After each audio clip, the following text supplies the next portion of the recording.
Mancano ormai pochi giorni alla finale di Miss Italia e si inizia già a ipotizzare chi potrà vincere il titolo quest'anno. In gara sono presenti ben 6 siciliane. Venerdì sera, infatti, in onda su Rai 1 la finale di Miss Italia 2019 sarà in diretta da Jesolo e si deciderà a chi destinare il titolo di bellezza italiana tra le 80 ragazze finaliste. Per la prima volta in assoluto sarà il pubblico da casa a scegliere la vincitrice attraverso il televoto. Anche quest'anno tra le finaliste sono presenti alcune siciliane, ben 6, e concorrono tutte per il titolo finale.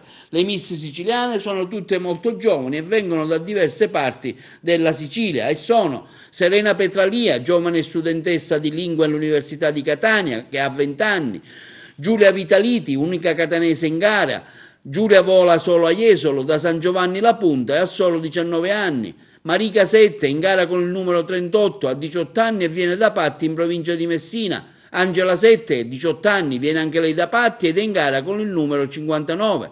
Maria Teresa Corso viene da Gela in provincia di Caltanissette e ha 21 anni e concorre con il numero 31. E quindi la grigentina di Ribera, Laura Tortorici, che ha 24 anni, è in gara col numero 50, studentessa di ingegneria informatica al Politecnico di Torino, è alta 1,73 m, ha occhi azzurri e capelli castani e lavora come modella e capo scout e ama lo sport come il trekking e il motocross. Intanto sul concorso abbiamo ascoltato la ex Miss Italia Paola Bresciano, molto soddisfatta del lavoro fatto dalla giuria, che hanno mandato in finale ben 6 ragazze siciliane.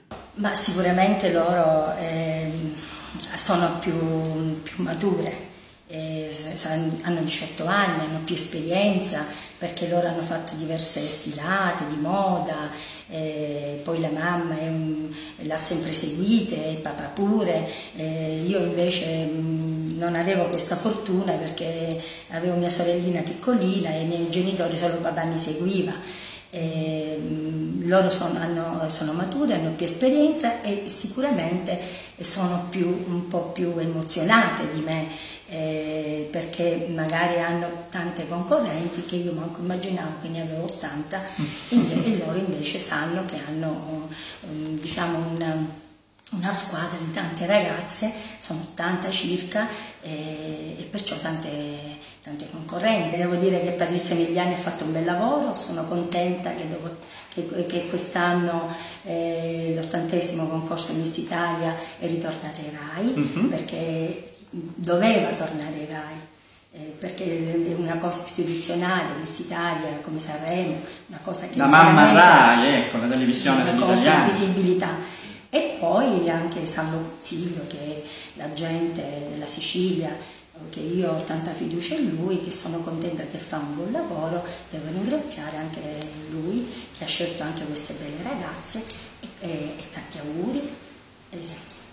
Ragazze, primi tutte e due, la Paola Bresciano.